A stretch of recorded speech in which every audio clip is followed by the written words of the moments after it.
Konstitucijos diena ir Teisininkų diena – tai dvi svarbiausios Vilniaus universiteto Teisės fakulteto šventės.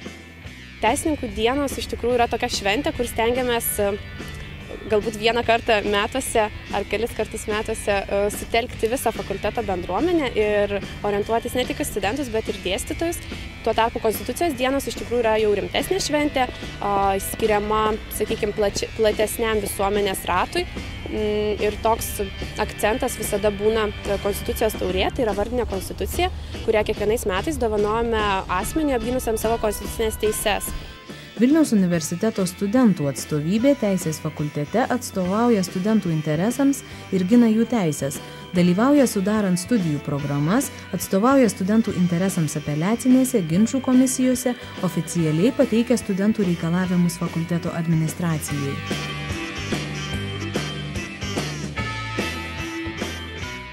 Vilniaus universiteto Teisės fakultete veikia dvi organizacijos – tai Vilniaus universiteto studentų atstovybė ir studentų teisininkų asociacija ELSA, vienijanti studentus ne tik Lietuvoje, bet ir Europoje. Jos veikla skirta ir visuomenės švietimui. ELSA organizuoja konferencijas, diskusijas, susitikimus su teisininkais. Viena iš tų priežasčių, kodėl aš esu ELSA, tai yra tai, kad tu įgyji daug patirties bendradamas su kitais žmonėmis, su dekanu, su įvairiais teisininkais, advokatais.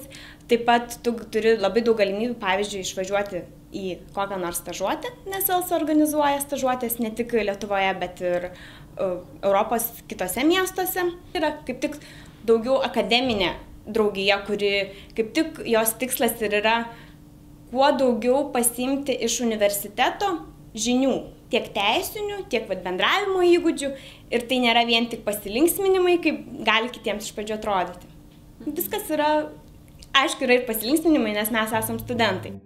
Neužmirštami studentiško gyvenimo įspūdžiai ir iš vasaros teisės stovyklų.